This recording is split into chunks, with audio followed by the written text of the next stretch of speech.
It was just after 9 p.m. when Dr. Malcolm Rhodes, a respected black neurosurgeon, was pulled over on a quiet road just outside Atlanta. He had just left a long, grueling shift at the hospital where he performed 2 emergency brain surgeries back-to-back. The exhaustion clung to him like sweat. The only thing on his mind was getting home to see his daughter before she fell asleep. But that night, Malcolm didn't make it home on time. Flashing blue and red lights sliced through the darkness behind him. A quick glance in the rearview mirror confirmed the worst. He pulled over, calm and cooperative, but deeply aware of the unease that came with being a black man alone on a dark road at night in America. 2 officers approached with hands on their holsters.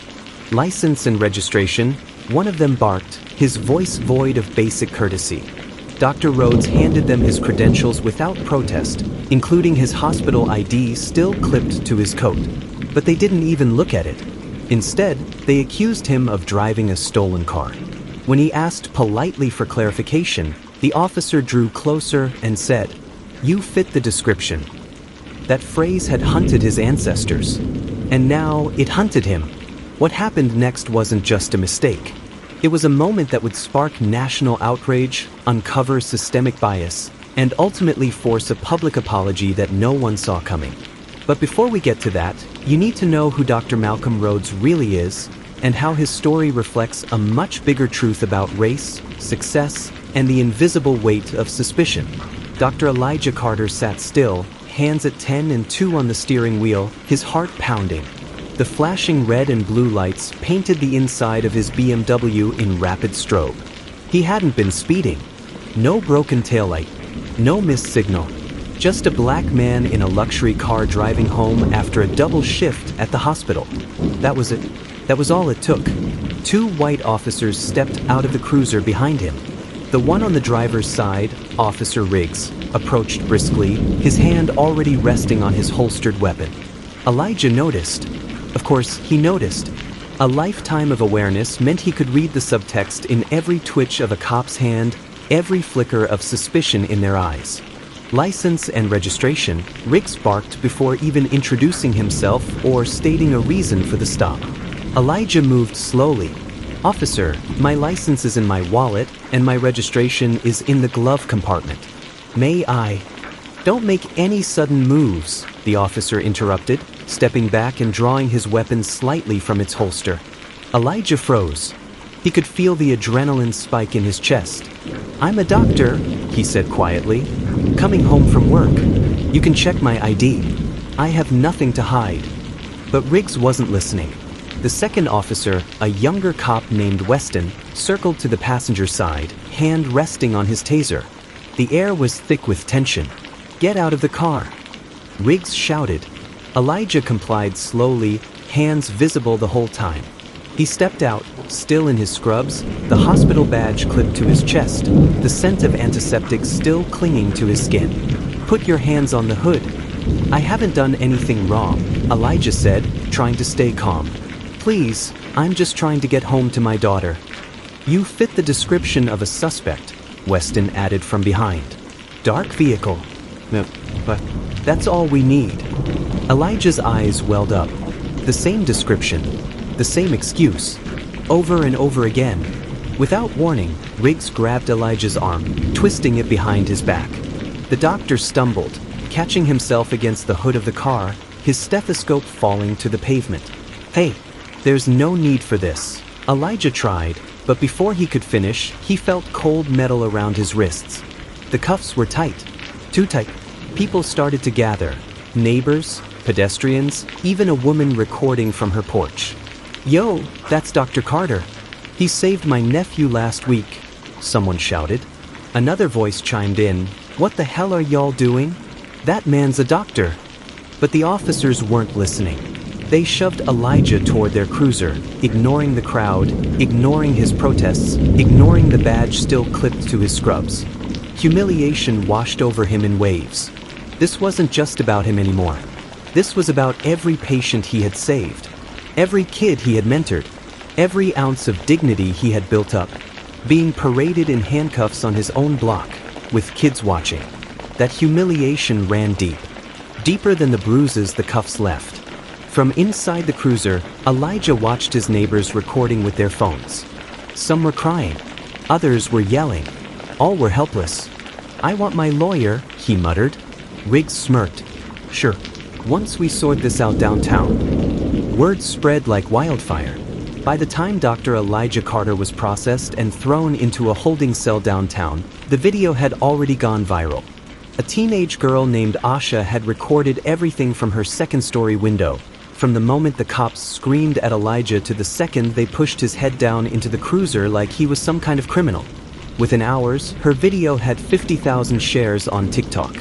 By sunrise, it was on the local news. By noon, CNN picked it up. Hashtag Justice for Dr. Carter started trending nationwide. At first, the police department went into defense mode. A boilerplate statement was released. An individual fitting the description of a recent suspect was temporarily detained for questioning. "We are currently reviewing body cam footage and community concerns." But the community wasn't having it, because this wasn't an isolated incident. This was a pattern, a wound, a daily fear-given form. At the hospital, fellow doctors and nurses walked out in protest during their lunch break, holding signs that read, "We treat everyone with dignity. Why not him?" and "Our doctor, not a suspect." The chief medical officer, a white woman named Dr. Hensley, gave an emotional press conference. Dr. Elijah Carter is one of the finest trauma surgeons we've ever had. He's saved lives. He's served this community day and night. To see him treated this way, in scrubs, with his hospital badge clearly visible, it's not just outrageous. It's a disgrace. His daughter, Layla, only 10 years old, sat beside her grandmother watching the news at home. "Grandma, why did they take Daddy away?" she asked softly. Her grandmother, Mrs. Lena Carter, clenched her jaw. The same question she had once asked her own mother decades ago, when her brother had been falsely accused and locked up in the Jim Crow South. "I don't know, baby," she said, stroking Layla's hair. But this time, they messed with the wrong man. And the whole world's watching. The pressure on the department intensified. Reverend Amos Tilley, an old civil rights activist and community pillar, organized a candlelight vigil outside the police precinct. "What happened to Dr. Carter is not new," he told the crowd. "What's new is the camera. What's new is the evidence. What's new is our refusal to stay quiet." National figures began to speak out. A prominent U.S. senator tweeted, "If a black doctor in scrubs can be cuffed and humiliated without cause, no black American is safe. Full accountability now." Elijah's alma mater, Howard University, released a statement calling for an investigation. The NAACP stepped in, offering legal counsel and support. But the most damning response came when the body cam footage leaked. In the video, it was clear Elijah had done nothing wrong. His tone was respectful, his movements cautious. He had verbally confirmed where his license and registration were before moving. And yet, the aggression from the officers was immediate, unjustified, deliberate. When Officer Riggs twisted Elijah's arm and threw him onto the hood, you could hear Elijah say, "Please, I'm a doctor. I just want to go home." The silence after that line hit different. The footage was shown on every major network that night. And in the faces of viewers across the country, you could see the shift, the horror, the realization. Elijah wasn't just one man. He was every black father, every black professional, every black child learning that their excellence wouldn't protect them. Dr. Elijah Carter stood before a sea of microphones, flanked by civil rights attorneys, clergy, and medical colleagues. He hadn't planned to speak. He wasn't one for speeches. But something in him had changed during those 18 hours in a holding cell. Something deeper than pride had been bruised, something sacred. "I was afraid I wouldn't make it home to my daughter," he began, voice steady but thick with emotion. "Not because I broke a law, but because someone looked at my skin and saw a threat, not a healer." The courtroom hearings began just 3 days later. The city had fast-tracked everything, not out of compassion, but out of fear. Fear of protests, fear of lawsuits, fear of what continued exposure might reveal. At the arraignment, the lead prosecutor dropped all charges, admitting there was no basis for the arrest. But Elijah's legal team, led by attorney Camille DeWitt, wasn't done. This is not about dropped charges. This is about justice. My client was assaulted, humiliated, dehumanized. We are filing a civil lawsuit against the city and both officers for wrongful arrest, excessive force, and racial profiling. The defense lawyer for Officer Riggs tried to argue that the officers were operating under reasonable suspicion, but when Judge Martha Linton, a black woman with a no-nonsense reputation, reviewed the footage herself, she gave a cold, cutting response. Reasonable suspicion, she said, doesn't look like a man in hospital scrubs, calmly providing ID, on his way home from work. It looks like fear in uniform pretending to be law. That quote made headlines. Inside the courtroom, Officer Riggs finally took the stand. He shifted uncomfortably, his eyes darting between Elijah and the media gallery. The silence in the room was deafening as Elijah's attorney pressed him. Did Dr. Carter raise his voice at you? No. Did he resist? No. Did he make any threats? No. Then why was he forced to the ground? Riggs hesitated. The judge leaned forward. We're waiting, officer. Finally, he exhaled. I made a mistake. Gasps echoed in the courtroom. He continued, stammering, I assumed. I was on edge.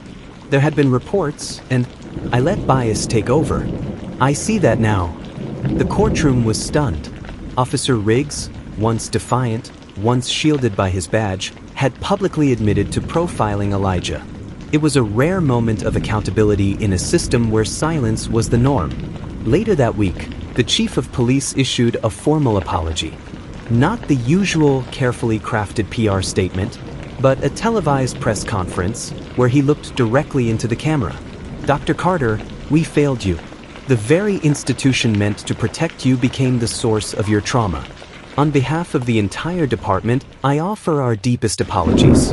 We are placing both officers on unpaid suspension, mandating racial bias training, and opening an internal audit into all recent stops involving people of color.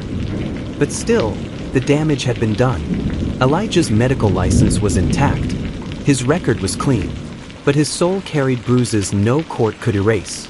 In an interview days later, Elijah said, I used to believe if I just worked hard, wore the right clothes, had the right degrees, I could outrun this kind of thing. But racism doesn't check your resume. It sees your skin and it decides. Elijah returned to the hospital a week later, not because he had to, but because he couldn't let fear win. As he walked down the corridor, nurses paused their charting. Colleagues stopped rounds. Interns stood taller, prouder. Because Elijah Carter wasn't just a doctor anymore, he was a symbol. When he entered his daughter's classroom for career day the following Friday, the room erupted in applause. The kids had seen the news. Their parents had shown them the coverage. Some of them, for the first time, saw someone who looked like them stand up and win. My daddy's a hero, little Ava said as she hugged his leg. And Elijah, who'd performed heart surgeries, saved gunshot victims, and rebuilt crushed bones, had never felt so seen. But healing wasn't just personal. Elijah wanted to make change last beyond headlines. He partnered with local civil rights leaders to launch the Carter Pledge, a community-led initiative that provided legal aid to victims of wrongful arrests, offered bias training workshops for police departments, funded scholarships for black youth pursuing medicine and law, collected body cam footage data to demand accountability. The mayor, once silent, now stood on stages beside him. And though some said it was just political posturing, Elijah didn't care, because the movement was growing. One night, at a town hall packed with citizens, clergy, cops, and kids, Elijah took the microphone and said, I'm not just fighting for me. I'm fighting so that one day, a black man in scrubs doesn't have to fear flashing lights in his rearview mirror, so that his success is seen as safety, not suspicion. The crowd rose to their feet, some with fists, others with tears. In the months that followed, arrests in the city dropped. Complaints against officers were investigated swiftly. New protocols required 2 verbal warnings before physical escalation. The change wasn't perfect, but it had begun. And as for Officer Riggs, he took a leave of absence, joined a restorative justice program, publicly participated in town forums, sitting across from people he once would have handcuffed. One night, unannounced, he showed up at Elijah's clinic with a donation, $10,000 from his pension. "It doesn't fix what I did," he said, eyes downcast. "But maybe it can help someone else." Elijah didn't say much, just nodded, because some apologies don't need words, they need proof. Elijah Carter's story didn't just end in a courtroom, or in a news headline, or in a viral video clip that had the world talking. It ended, or rather evolved, in the way people looked at each other afterward. Something shifted.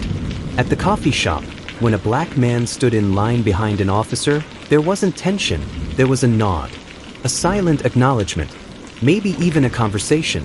At schools, kids of color now raised their hands during "What do you want to be when you grow up?" and said, "A doctor," knowing it was possible, and knowing that if the world questioned them, they had a blueprint. Elijah's story had become more than one man's injustice. It had become a mirror held up to America's conscience. A question we all had to answer. How many times must a black man prove he belongs before you stop assuming he doesn't? Because Elijah wasn't driving erratically. He wasn't breaking laws. He wasn't violent, angry, or disrespectful. He was successful, proud, compassionate, brilliant, and still it wasn't enough. That's the gut punch of this story. It reminds us that no title, no degree, no income bracket shields black bodies from suspicion, and that reality shouldn't just be acknowledged, it must be changed. But there's another side to this tale too, because while injustice showed its face, so did courage, so did love, so did unity. Elijah's daughter, Ava, now tells her friends, "My daddy changed the law." And in many ways, she's not wrong.